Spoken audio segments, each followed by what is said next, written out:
Karimnagar police commissionerate కొత్త రికార్డును సొంతం చేసుకుంది.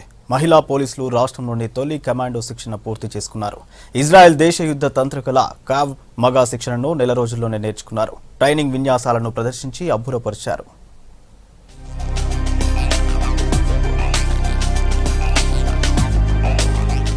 కరీంనగర్ పోలీస్ కమిషనరేట్ పోలీసులు అనేక ప్రయోగాలతో నేరాలను నియంత్రిస్తున్నారు. సరికొత్త సాంకేతిక పరిజ్ఞానాన్ని వాడుతూ పోలీస్ ఫోర్స్ను సమర్థవంతంగా వినియోగించుకుంటున్నారు.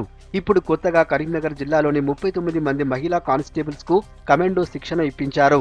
ఇజ్రాయెల్ దేశ యుద్ధకళ అయిన క్రావ్ మగాను నెల రోజుల్లో ట్రైనింగ్ పూర్తి చేసుకున్నారు. మహిళలంతా తాము నేర్చుకున్న విన్యాసాలను అద్భుతంగా ప్రదర్శించారు.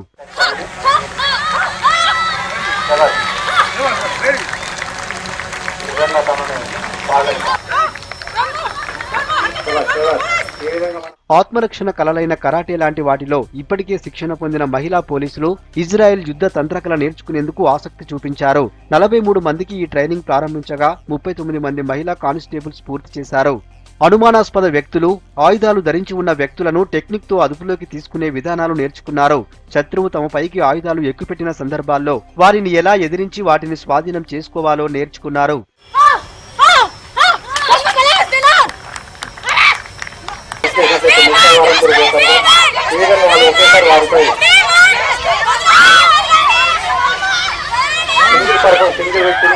ఈవ్ టీజర్ల నుంచి మహిళలను, విద్యార్థులను కాపాడటం, పోకిరీల చేష్టల్ని అడ్డుకోవడం, అనుమానాస్పద వ్యక్తులు వాహనాల్లో తప్పించుకొని పారిపోయే సందర్భంలో వారిని ఎలా అటాక్ చేయాలి, ఎలా వారిని అదుపులోకి తీసుకోవాలో ట్రైనింగ్ తీసుకున్నారు.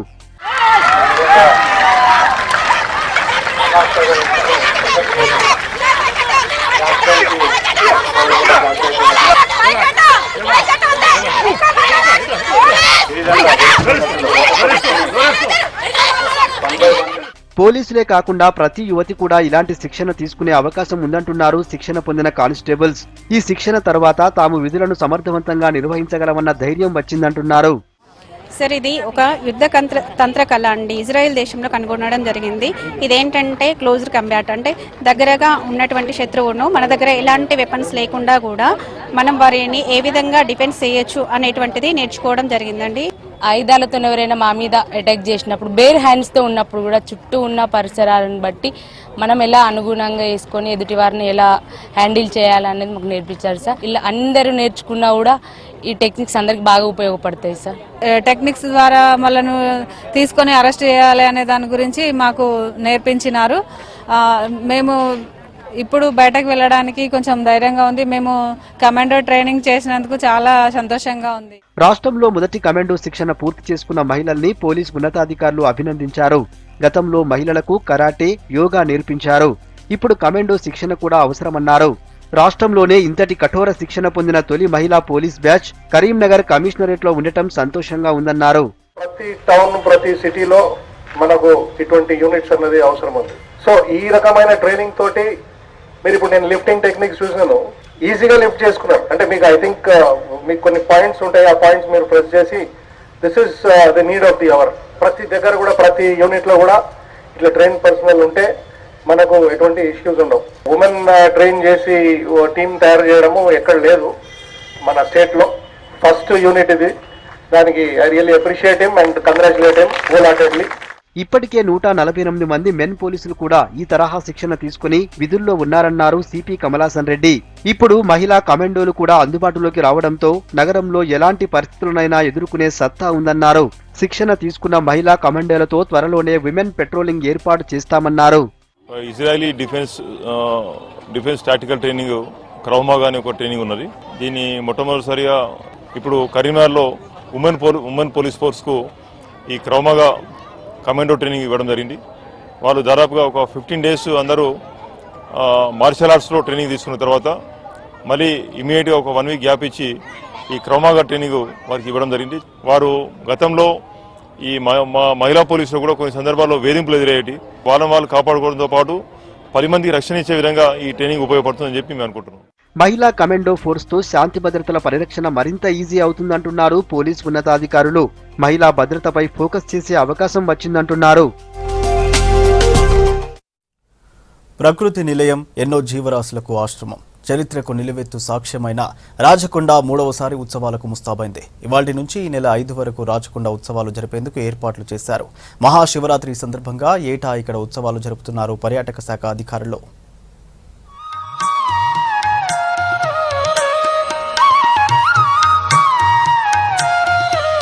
చుట్టూ అడవిలా కనిపించే ప్రాంతం, పచ్చని చెట్లు, నింగిని తాకుతున్నట్లనిపించే గుట్టలు, ప్రాచీన చరిత్రకు నిలువెత్తు సాక్ష్యం. రాష్ట్ర రాజధాని హైదరాబాద్కు కూతవేటు దూరంలోనే ఉన్న అందాలివి.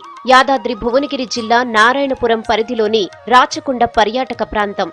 ప్రాచీన చరిత్రంతా కళ్లకు కట్టినట్లు కనిపిస్తుంది.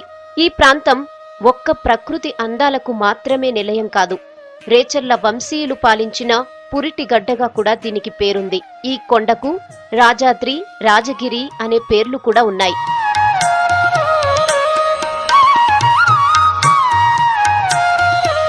ఈ ప్రాంతం ప్రకృతి రమణీయతకు, చారిత్రక కట్టడాలకు ఫేమస్.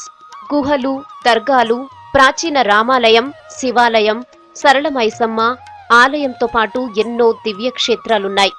అందుకే ఏటా మార్చి 3 నుంచి 5 వరకు తెలంగాణ పర్యాటక శాఖ సహకారంతో రాచకొండ చారిత్రక, పర్యావరణ, పర్యాటక పరిరక్షణ సమితి ఆధ్వర్యంలో 3 రోజుల పాటు వైభవంగా ఉత్సవాలు నిర్వహిస్తున్నారు.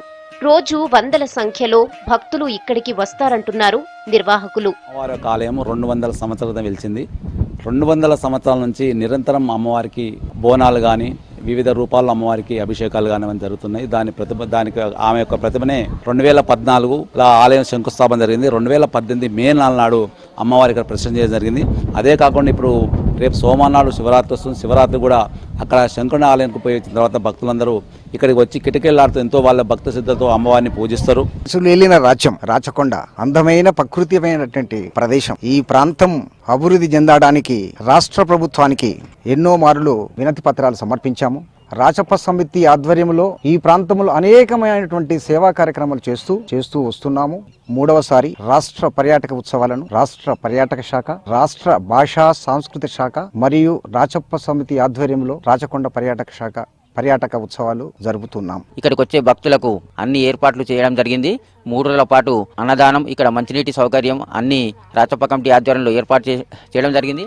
3వసారి జరుగుతున్న ఈ ఉత్సవాల్లో రాచకొండ చరిత్రను తెలిపే ఫోటో గ్యాలరీ, పేరిణి నృత్యాలతో పాటు వివిధ సాంస్కృతిక కార్యక్రమాల నిర్వహణకు ప్రత్యేక ఏర్పాట్లు చేశారు. మహాశివరాత్రి సందర్భంగా జరిపే ఉత్సవాల్లో భాగంగా మొదటి రోజు ఇవాళ జ్యోతి ప్రజ్వలన, రాచకొండ చరిత్రపై తొలివచన కవితా సంపుటిని సీఎం కేసీఆర్ కు అంకితం చేయనున్నారు.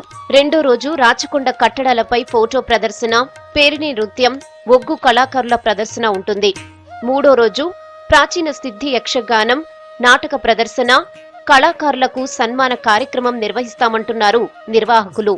రాచకొండ ఉత్సవాలు 3, 4, 5 తేదీల్లో ఘనంగా నిర్వహించేందుకు సన్నాహాలు చేస్తూ ఉన్నాం. ఇక్కడ గలీబ్ షహీద్ అనే దర్గా 600 ఏళ్ల నుంచి ఉరుసు ఉత్సవాలు ఘనంగా జరుగుతున్నాయి. ఆ ఉరుసు ఉత్సవాల్లో భాగంగా శివలింగం ఏర్పడ్డ తర్వాత శివరాత్రి ఉత్సవాలు కూడా గత 6 సంవత్సరాలు ఘనంగా నిర్వహించడం జరుగుతుంది.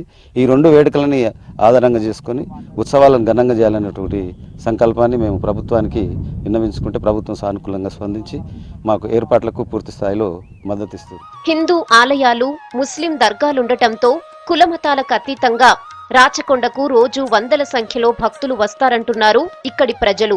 ఆలయంలో ప్రతిరోజు పూజలు, అభిషేకాలతో పాటు అన్నదాన కార్యక్రమాలు నిర్వహిస్తున్నామంటున్నారు. శివలింగం కాబట్టి ఈ రాచకొండ ప్రాంతం అంతా కూడా శివమయము, విష్ణుమయము, శివకేశవులకు భేదం లేకుండా ఇక్కడ శివుడు కానీ, రామాలయాలు కానీ అన్నీ కూడా ఉన్నాయి. ఎక్కువగా మాత్రం శివాలయాలు ఉన్నాయి. కాబట్టి ఎందుకంటే ఇదంతా కూడా కాకతీయుల సామ్రాజ్యంలో పెరిగినటువంటి ఈ రాజులు, రేచల రాజులు, వారి కాకతీయులంతా కూడా శైవ మతానికి సంబంధించినటువంటి వారే. అట్లాగే ఈ రేచల వంశస్థులు కూడా ఇక్కడ శివాలయాన్ని ఎక్కువగా ఉద్ధరించారు. వేరే ప్రాంతాల నుంచి ఇక్కడ భక్తులు, పర్యాటకులు అందరూ కూడా వచ్చేస్తుంటారు. ఇక్కడ అనేక దేవాలయాలు వెలిసినాయి. ఈ వెలమరాజుల కాలంలో నిర్మించినటువంటి శివాలయాలు కావచ్చు, వైష్ణవాలయాలు కావచ్చు, ఆ తదుపరి కార్యక్రమంలో వచ్చినటువంటి దర్గా గాలిబ్ సాహెబ్ దర్గా కూడా ఇక్కడ ప్రాముఖ్యత నెంచుకుంది. ఇటీవల కాలంలో ఇక్కడ ఈ తెలంగాణ లేనటువంటి భీమలింగం అనేది ఇక్కడ వెలువడది. ప్రభుత్వం ప్రత్యేక నిధులు అందిస్తే రాచకొండ ప్రాంతం పర్యాటకంగా మరింత అభివృద్ధి చెందుతుందంటున్నారు స్థానికులు.